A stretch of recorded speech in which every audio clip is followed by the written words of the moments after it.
Shabbat Shalom, Chatima Tova, everyone.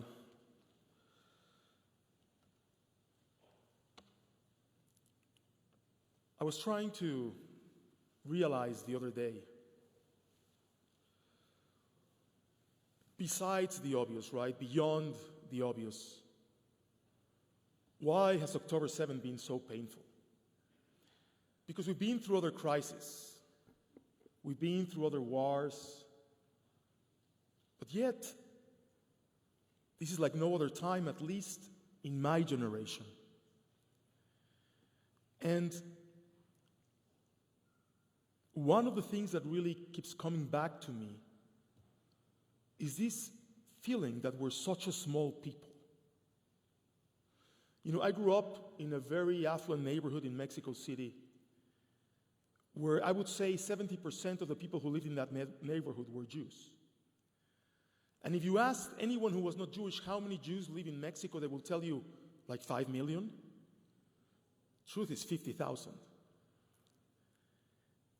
And this perception that we're these humongous people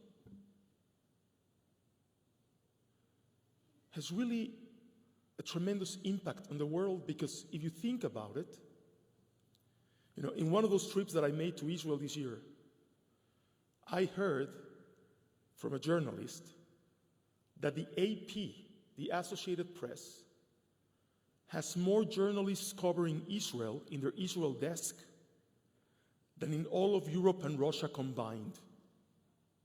So,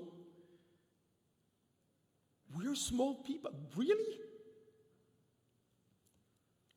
This really sunk in the week after Tzahal went into Gaza. I was watching the Israeli news and I heard every day they say to you, this is clear for publication. And right when you hear those words, you see the names of the fallen soldiers for that day. Tefle Persum. And I remember hearing the name Tamir Barak from Kibbutz Nir Eliyahu. I was shocked. Because when I was 18 years old in Israel, Tamir's father was about 17 years old in the same kibbutz that I spent a year. And I remember the story of this young man's father.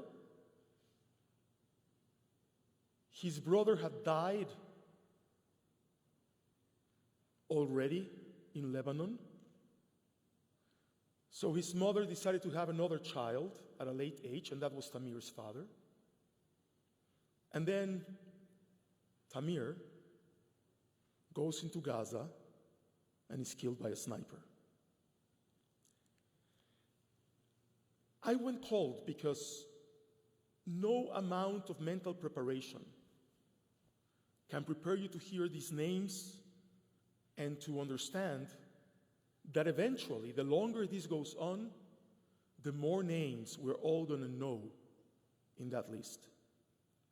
There is no, I venture to say, there is not a single one of us sitting here today who does not know the family of a hostage, or the relative of the family of a hostage, or the uncle or the aunt or the cousin of a fallen soldier, or somebody who's serving in the IDF.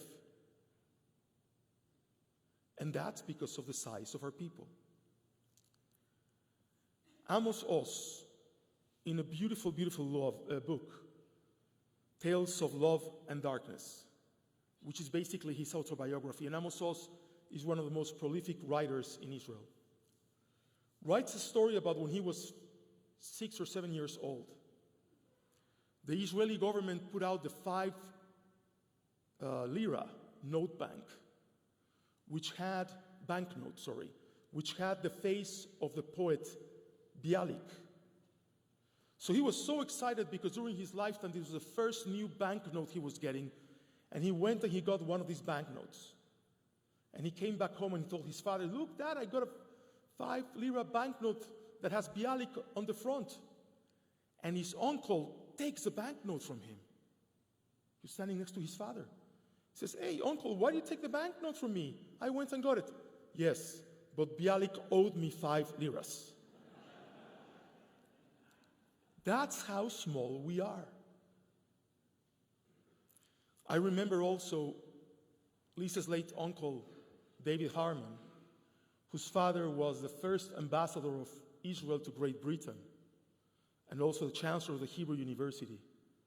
Believe it or not, in Lisa's side of the family, there's real iches. There's like real blue blood, not on my side. And David, who I spoke about last Yom Kippur, because I told you the story that when he was serving in the army, he used to rent a room in Golda Meir's house. So I remember a conversation I had with David. He was an educator, and I asked him, "David, why do people hate us so much? Why do we always have to be at war?" I hadn't yet gone to the seminar. I was about to go. And he says to me, "You're going to be a rabbi. You better learn what I'm about to tell you." He says, "We hit the persecution sweet spot." I said, "What do you mean?" "Well, we're small enough that we're easy to persecute. And we're big enough that they know they can handle us.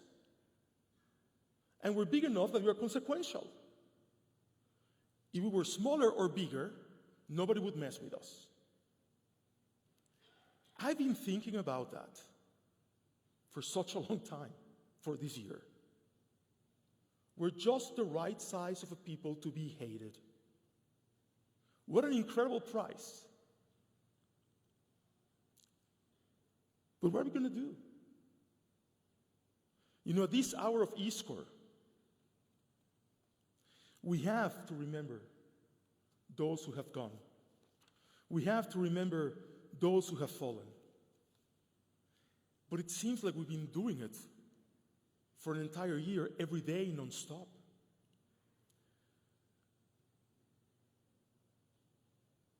The most unreal thing about visiting Israel in these days, you know, the first time I went in November, I went to Har Herzl, military cemetery, and there were 2 or 3 rows of freshly dug graves. By the second time I got there with the people from our temple, there were 15 or 20 new rows. Then in April, I went to a new section. And then in August, that new section was about to be filled. And I tried to find the soldier that I was there for his funeral the first time around, and I couldn't find his grave, an Ethiopian soldier, because there were so many graves that we couldn't make our way to it anymore. The Nova site, the site of the Nova Festival. I remember being with one of our temple members who was looking for the name and the picture of somebody she personally knew who died at Nova. It was one of the most chilling moments of my life. Because then you realize it's right next to you. It really happened to you. Reminds me of a story I read about a psychiatry professor who walks into a room holding 2 glasses of water.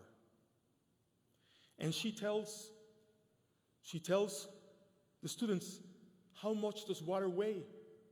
How much is the water on my hands?" And they say to her, 12 ounces, 8 ounces. And she says, "Look, water always weighs the same. It just depends on how long you hold it for. It becomes real heavy." That's how it feels like now. Like we've been holding these on our chest, on our shoulders, and we can't put it down. Because for some reason we know that we've been entrusted with holding it. When you go to Israel, these young women and men dressed in green come up to you and they say to you, "Thank you for being here," and they hug you. And I kid you not, the first time I thought it was like something they told them they had to do. By the 4th time, They were crying on our shoulders. And one of them literally said to us, "Why do people hate us? We're just defending ourselves." So I think that the most important way to face Yizkor at this time is to share with you a couple of the stories that really make these heroes come alive.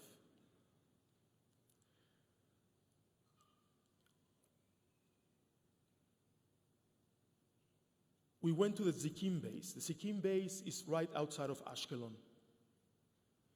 And I was there with a group of the friends of the IDF. And we met about 15 soldiers. Many of them were there on October 7th. And many of those soldiers that we met were new recruits on October 7th. And the only reason why they were alive when we met them, this is the story they didn't tell us, is because 15 of their commanding officers fended off 100 Hamas terrorists that had come by sea into Israel. And they told all of the new recruits to go and shelter in place in a room because they had no battle experience. And this was the Nuka Force, the most violent and vicious Hamas force. Of those 15 officers, only one survived. The battle lasted 8 hours, but they repelled the attack. And when we met those soldiers, it was an incredible, incredible feeling. They came out to greet us, and there was this guy. I said to Luis, "This guy can't be Jewish. He can't be Jewish. He looks like he just came from New Delhi." So I said to him, "I'm sorry to ask you, are you Jewish?" He says, "Yeah, my mother's from Delhi. I was born in Israel." I almost fainted. And then he hugged me. So this story I tell you because something remarkable happened then. If you've never seen my wife's Facebook page, stay away, stay away. It's a great source of embarrassment for my whole family. She performs these little dances, these Zumba dances all over the world, and she posts them, and she gets like 5 likes. And look, if that makes her happy, we're all happy. So I have to keep an eye on her, because I never know when she's going to start dancing. And then she asks the most random people to hold the camera because she knows I won't hold the camera. I get distracted for about 5 minutes, and I turn around, and there is Liz on top of a tank dancing with these sneakers that have the Israeli flag on them that Rabbi Friedman gave her that caused an incredible commotion in Israel. So nobody had ever seen them before, and she got stopped on the streets. But now she's dancing on the tank, and I'm like, oh my God. I can only imagine the Facebook comments she's gonna get, right? You're dancing on the memory of fallen soldiers. So I tried to get her off, and this young man, who I confused from somebody from Bombay, says to me, no, let her dance. We all want to dance. And then they all got on the tank and danced with her. This is who is falling in this war. These kids who just want to dance. The people at the Nova Festival who just wanted to dance. We met a remarkable human being in the last trip. Her name is Michal. She's a major in the IDF. She's a career soldier. And she has a very special title. I had no idea this existed. She's a casualty officer. What on earth does a casualty officer do? First, I thought it was a person that knocks on the door. Because remember, in Israel, you don't get telegrams and nobody rings the bell. There's a knock on the door. They consider the ringing the bell too impersonal. So that's not what Michal does. A casualty officer in the IDF is a soldier that is assigned to the family of a fallen soldier for the rest of their lives. So if someone falls, that person is responsible for following up every day, day in and day out, to make sure the children are okay, that they're going to school, that nobody's on drugs because of the shock or the trauma, that the widows and the widowers know it's okay to get on with their lives. They help them rebuild themselves. So imagine the stories that Michal carries in her heart. But she told us one story that I will never forget. I recently discovered the website. I sent it to some of you. I really neglected to send it to everybody because it's a very tough website to watch. It's a map of Israel that maps to the spot where every person fell on October 7 with their name. And you click on that spot and you have a picture and the story. And it can take you on a walkthrough. And then it can take you only to see where women fell and women who were abused. It's a very heavy website. But I got reminded of the story I'm about to tell you because I clicked exactly where I knew this young man fell, Or Mizrahi. And there, his name was there. So here's the story of Or Mizrahi. Or Mizrahi, 20-year-old soldier in the Nahal Brigade, that's an infantry unit, was stationed at the Erez crossing. And when everything started happening, there was about 10 or 15 soldiers there with him and his two commanding officers. The two commanding officers decided and said to him, "Look, Or, you stay here. We're going to go a mile out and prevent Hamas from getting in." At that point, they thought there were 30 terrorists or 20 terrorists. They had no idea. So they leave. And Or is now alone in the base. And the reason we know the story is because he takes his phone and he FaceTimes his father. He says, "Dad, I'm about to die. I'm about to run out of bullets. It's like these guys are taking a break." This is a true story. And the father said, "No, Or, I'm staying with you, I'm staying with you." And suddenly Or's father, Avi, saw as his son screamed out his life and the phone fell from his hand. After that, one of the Hamas terrorists pierced the phone with a bullet so it couldn't transmit anymore. Michal had a picture of that phone with her. She showed it to us. And it was horrific. But this is only half the story. Because as soon as this happened, Avi, Or's father, called the IDF and said, "My son just died." Said, No. We don't know what's going on. Your son is fine. He's with his brigade. Everything's fine. I just saw him die. No. Next day, he calls again. Says, "Look, I haven't heard from my son. I saw him fall." "Well, there's a lot of bodies. We don't know if we have him." So this man, Avi, goes to the Shura base, which is the base where the military Hever Kadisha, the Holy Burial Society, operates, and tries to get in, and they don't let him in. And at this point is when Michal is assigned to his case.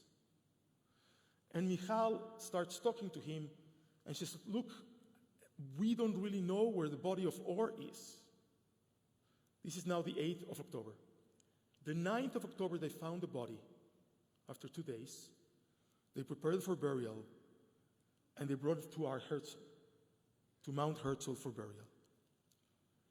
Now, I must tell you that Or's mother died when he was a year old from cancer. His oldest brother had died 3 years ago in a motorcycle accident. So it was only him, his father, and his sister. When Michal shows up to the funeral, there's a lot of people. But Avi, the father, is not there. As they're about to place the coffin down, he walks in without asking anybody. He opens up the coffin, and he counts the holes in his son's body. Then he closes it again, and he walks away. So Michal goes to the Shiva. And at the Shiva, and you can look for this online, Avi gave a speech and said, look, the thing that I want to do the most right now is find who really is guilty for what happened to my son. But we don't have the luxury of doing that because we're such a small people that we have to defend ourselves with all we've got. That's one story. So Michal told me another story. During the summer, she brought 300 kids on a chartered flight to summer camp in the United States. All of these kids had siblings, parents who had fallen since October 7th. And she said it was the most horrific thing because these were the worst behaved kids in the world. Unruly, obnoxious, entitled. And the worst part is you do not know what to say to them because how do you tell these kids to behave? They just went through the worst thing in their lives. So she remembers there was one day when some of the American kids that were in camp with said to one of them, how did your father die? And this kid tells the story, another kid says, wait, my father died like that too. Oh, my brother died like that. My sister died like that. And they suddenly start seeing each other not only as other children, but survivors of the same tragedy. And they bonded. And something incredible happened where they suddenly, when they realized their pain was not unique, that they started behaving and tried to enjoy. And the entitlement dissipated when they realized other people feel their pain. My friend Mauricio Walter, who's a rabbi in Jerusalem, who's the head of Masorti Olami of the conservative movement worldwide, his son-in-law, Herman, who is a captain in the police force in the city of Ramle, tells a story of October 7th that I will never forget. He and his entire platoon, they were police officers, were deployed to a road crossing to block it. It was a road leading from the south to a main artery that goes to Tel Aviv. And they started thinking, look, if Hamas comes, what are we going to do? They all have 12 or 13 rounds with them, and their side pistols, they don't have rifles. So they're in the blockade, and suddenly they see a car coming. There's a helicopter following the car with the light, and the car won't stop, and the car won't stop. So they have to make a decision. They have no idea who's in the car. So they take out their guns, and they shoot the car out of the highway. Because they couldn't run the risk that this would be a car filled with terrorists. They go to the car, and there were 3 kids coming from the Nova Festival, escaping. And they wouldn't hit anything, they wouldn't stop, because they were in shock. And the stories go on and on and on. And the tears never end. And in some ways, the best part and the worst part is that once you meet one of these people, they're with you forever. The soldiers in the Zikim base where Liz danced in the tank keep WhatsApping her because they all need electronic sights for their rifles. And they want better than what the army gives them. And Liz promised them, oh, we're going to get them to you, we're going to get them to you. And I said, Liz, what are you doing? So once you meet people like that, you kind of like become friends forever. It is the people who that bonds you. And by the way, the mothers of those 3 kids killed in that car went to the Ramle police station and told Herman and his friends, please, we understand. Do not for 1 minute think that we find you guilty. We understand. So, I wanted to end this morning by sharing with you something that I think could be uplifting. And after all, we all come here at this hour to think of our parents, our grandparents, our siblings, our children that are not with us. So I wanted to tell you a story about something that would make our great-grandparents proud. And I heard this story from my dear friend and colleague, Rabbi David Wolpe from Los Angeles, who the past year has been teaching at Harvard. And when I ran into him, actually in Israel, I said, David, how is Harvard? And he laughed. He says, let me tell you a story. And this is the story that David told me. He went to a conference of BBYO in Orlando. And there were 2,000 teens. And there was a panel of 4 panelists. And all of these panelists kept looking out at the teens. 2,000 Jewish teens in one place. It's great, and it's not so great. Depends how you look at it, right? It's not so great if you're one of the counselors. But anyway, he keeps looking out, and then the person who's leading the panel says, I would like to ask our panelists, each one of you, what makes you proud of being Jewish today? And he's thinking, oh my God, I'm going to talk about the kids. But then he discovered he was the last one who was going to be asked for his opinion. So, the first panelist says, I'm proud of these kids. It makes me proud to know that young people are coming up in the Jewish people and they all love being Jewish. So when it's his turn, he tells the following story.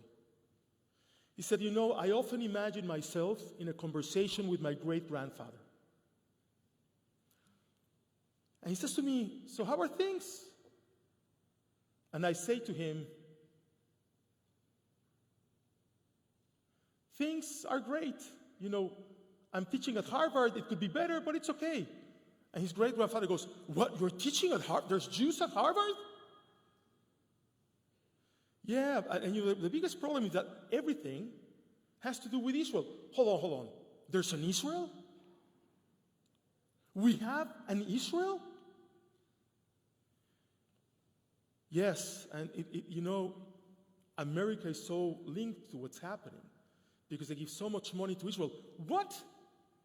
The Americans are giving money to the Jewish state? Wow! You live in an incredible time. That's the silver lining. As bad as it is, and as hard as it feels, our great-grandparents could have not dreamt of a world like the one we live in, where we can defend ourselves, where we have allies, and when no longer doors are closed to us, at least in appearance, because we're Jewish. And that's something to make us proud, to uplift us. And when you think of the people that we come here to honor this morning, say to them, you will be proud of how I stand up for our people and everything we have accomplished. I'm going to ask us all now to take a look at this sheet that you got. It has the lyrics for a song called October Rain. That was a Eurovision song that Israel entered into the competition and actually ended up being called Hurricane because they made us change the lyrics because they were deemed too political. And so, these are the original lyrics of October Rain as sung by Eden Golan. Please join us.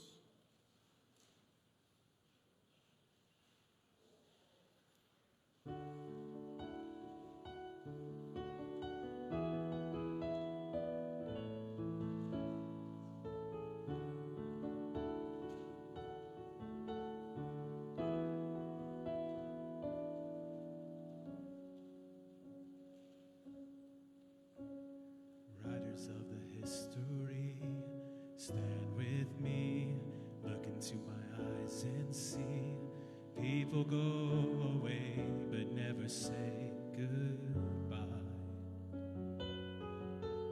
Someone stole my moon tonight, took my light. Everything is black and white. Who's the fool who told you boys don't cry?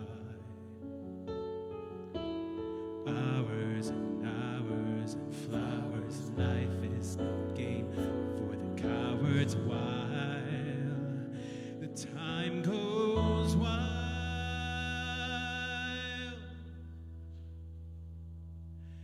Every day I'm losing my mind, holding on in this mysterious ride, dancing in the storm. We got nothing to hide. Take me home and leave the world behind. Baby, promise me that never again. I'm still wet from this October rain. October rain.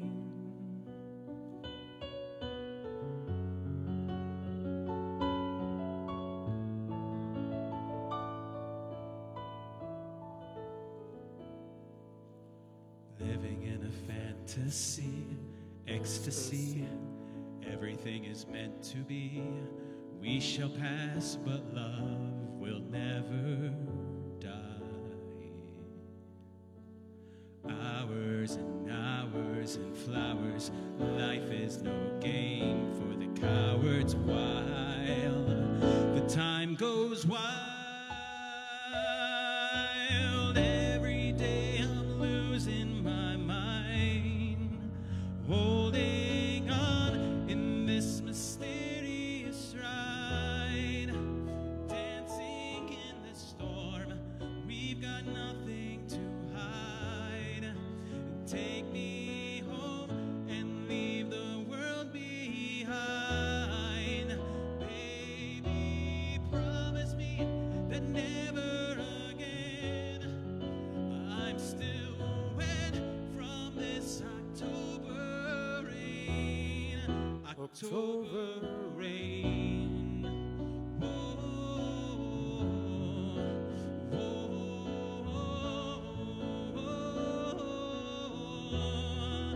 October rain.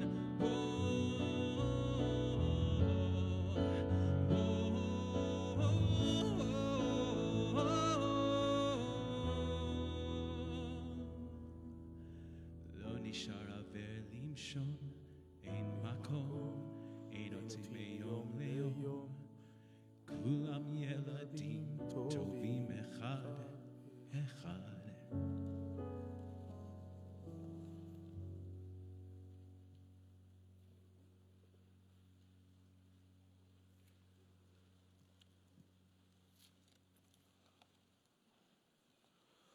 I'm going to ask us to please rise at this time for Yizkor,